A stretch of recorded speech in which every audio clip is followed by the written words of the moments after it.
so many lenses. I have a lot of lenses. Hanoodle, how many do I have? You don't want to know. Far too many. But lenses are so important. It's funny because back in my news days, do you know how many lenses I had? I had one.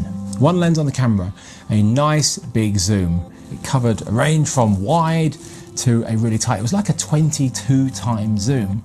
Now I have like 100. I think it's 100 in one go. This is a collection of vintage ones as well. But having too many lenses and using too many can be a bit too much and too confusing. I'm going to go through the different types of lenses that you can use and the ones which might be really probably the most important when you're starting out.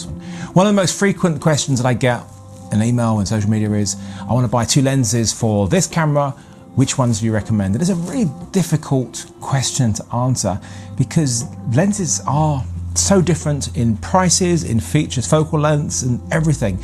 It depends on what you want to use them for, how much money you've got to spend. You know, if you're absolutely, totally minted, then I recommend you just buy them all and then give some to me. But for the rest of us, and if you're starting out, there is one lens I recommend you start with. So if you're using a Super 35 or APS-C camera, that is going to be a 35mm lens. If you're using a full frame camera, that is a 50mm lens because this replicates the human field of view the most accurately. It's what we see. Noodle's joined me again. You can't make up your mind where you want to be, do you? So with this standard lens, whether it's 50 on a full frame or 35 on that crop sensor, you find your shots with your eye. And I really do recommend that the most actually, rather than try and find shots through the lens, look around, find them with your eye. And if you need to get a tighter shot when you're using that single prime lens, you need to just walk forward. You need to get a wider shot. You walk back as long as there's not a river or a wall in the way. You just heard that word prime lens. I'm sure a lot of you already know what this is. So these are prime lenses. We have 50, 100 and 75. And these are zoom lenses. And this one is 18 to 55. And this is 100 to 400. Very different uses. Why would you choose something which is limited, as in one fixed focal length, as these are, rather than zoom? Well, for a number of reasons. Prime lenses tend to have faster apertures, wider apertures, which means you're able to get a shallower depth of field than you're able to get with a zoom lens. It's not always the case. You can have some very fast zoom lenses. Julian is filming me right now on a zoom lens, which is 18 to 35, and it's f1.8, which is pretty fast. This one over here is the Canon 100 to 400, and this is 4.5 to 5.6. That's 2 separate numbers. This means it is not a constant aperture. What does that mean? I'm going to put you down. Hold on. There you go. Go get some food. Covered in cat hair. Okay, constant aperture. That means no matter what you are set to in the zoom and the range, whether it's wide or to the tight end, the f-stop stays the same. This is a constant aperture lens. So if we're at 2.9, then no matter where we are in the range, it will be 2.9. But on this lens, the wider we are, the wider the aperture is. And as we zoom in, the smaller the aperture gets. So what's so good about a constant aperture lens? The fact it doesn't get darker as you zoom in is a big deal. Imagine you've set up an interview and you've lit it, it looks great, and you have it as a wide shot, and you decide to go in tighter, and it gets darker. What are you going to do? You're going to turn that light up, you're going to pump up the ISO, most likely you're going to fix it in post. So really, doing things like that, I much prefer constant aperture lenses, but they do tend to have some things which aren't so great about them. Mostly they're more expensive and the range tends not to be as long. One of the things about the whole revolution with DSLRs that came in using 35mm optics was we were using still lenses, and we still are using still lenses on these cameras. The best thing about these still lenses is the optics are really good. They're actually pretty affordable when it comes to lenses. Cinema lenses tend to be much more expensive. I'll talk about those in a second. Let me tell you about the problems you can have though with still lenses when shooting video with them. So the problems that we have with the still lenses, not all of them, it really depends on the brand and how old they are. This is a modern lens, this is an autofocus lens. And so we have a focus barrel that just keeps on turning. There's no thing called a hard stop. A hard stop have it on this lens here. This is a hard stop. We get to one end, it stops. That is our infinity focus. And our minimum focus, turn it the other way, it's a hard stop. This means we'll always know where our focus is. We actually have markings on the lens for distance. These are really important, really useful. When you look at this lens, although it does have markings, as you turn it, you can see it's not actually changing. So I've gone past a point, it stops changing, but I can still turn it. I go the other way, there it goes, it engages. Which means it's much harder getting your focus manually using one of these lenses.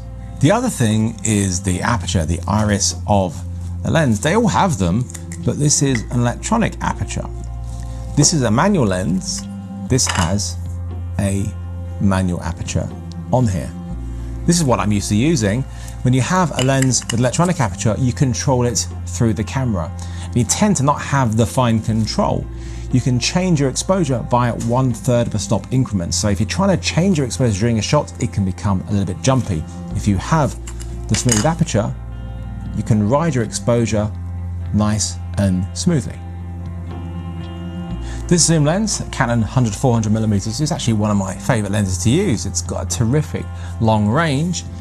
When you zoom though, it does change the size. The other thing is, when you found focus, when you're shooting manual focus, which is how I shoot most of the time, you change your focal length and it's no longer in focus. You have to redo it each time you change your zoom. This is because this lens is not parfocal. That's the word, parfocal. Parfocal means when you set your focus and change your zoom, it will stay in focus. The other issue is, back onto focus, the actual focus rotation of the barrel from minimum to infinity is actually really small and becomes really fiddly when you're trying to find that perfect focus, especially on the end of a lens like this. This is a cinema lens, and this gets past all of these issues I've talked about. It has a smooth iris for riding our exposure. It's parfocal, so when we set our focus and we change our focal length, it will still be in focus. And the other thing is, it has hard stops on the focus barrel and a lovely 200-degree rotation, which means you can get your focus really much easier than you can on these DSLR lenses. They do cost more money, but the quality and the operation makes life so much better. This is what's called a Cine Prime. You know, it's not like the expensive Cine Primes. This is actually pretty affordable. It's under $500 from SLR Magic. It's a 1.4 at 75mm. And they have a whole set of them. Smooth iris and smooth focus with hard stops. It doesn't have the same rotation of a true Cine lens, but it's nice. It doesn't have the optics either, but it's a lovely compact lens. This is a really nice lens. It's a 100mm prime for the Sony E-mount system and has a couple of really nice features about it. The optics are actually really, really beautiful, but it has autofocus, which we have very common on our DSLR lenses. And if your camera has autofocus, there can be some really useful occasions for using it. I'll go into those when we're actually out shooting in the future episodes. Especially when shooting interviews, autofocus can be really useful. It also has optical stabilization. The Canon lens has it. The cinema lens doesn't have it. This one does. And it is a really nice thing to have because it keeps your shots more stable when shooting handheld. If your camera doesn't have a stabilized sensor like this one does, you want to get a lens which has optical stabilization if you are shooting a lot of handheld. This camera, because it has a 5-axis stabilized sensor, you can put any lens on and it will be stabilized, which is going to make your shots that much smoother when shooting handheld. It would be so much easier and cheaper if camera manufacturers had a universal lens mount, one that worked across all the systems. Sadly, we don't have that. I have loads of different lens mounts. I have Nikon lens mounts, Canon lens mounts, Sony lens mounts, PL lens mounts, just too many. You can use them on different cameras, but it all comes down to if it can fill the sensor with its actual image circle, and also if the flange works. I explained what flange distances were in that lens whacking tutorial, the distance between the sensor and the lens mount, which is dependent on the camera manufacturer and the size sensor and all of those things. Can you use this lens on this camera or this lens on this camera? Yes, to a degree, it depends on the combination. You can get adapters to compensate for the difference in flange size and also the electronics. But if you have a lens which is designed for a sensor which is smaller than you're using, for example, if you have a micro 4/3 lens, you're not going to be able to use it on a full frame. It's just not physically possible. This is an adapter to convert EF lenses, Canon EF lenses, to the Sony E-mount and the full frame E-mount, and this works really well. It converts the electronics as well as the flange, so you can use the stabilization and control the iris from within the camera. This is actually a speed booster. We don't need a speed booster if we're converting a full frame lens like this one here onto a full frame camera. It works just fine. It's if we're using a full frame lens onto a crop sensor body like Super 35 or APS-C, because we're losing a lot of the light because that sensor is much smaller. This is designed for a larger sensor. So this will project light onto the sensor, but if you're using a sensor which is smaller than what it's designed for, you're losing a lot of it. So you're going to change the focal length too. So your field of view will be different. This is a 50mm, but you put this on a crop sensor camera and it's going to give you a field of view of about 85mm, which can be useful, but not if you want to have that field of view of a 50mm.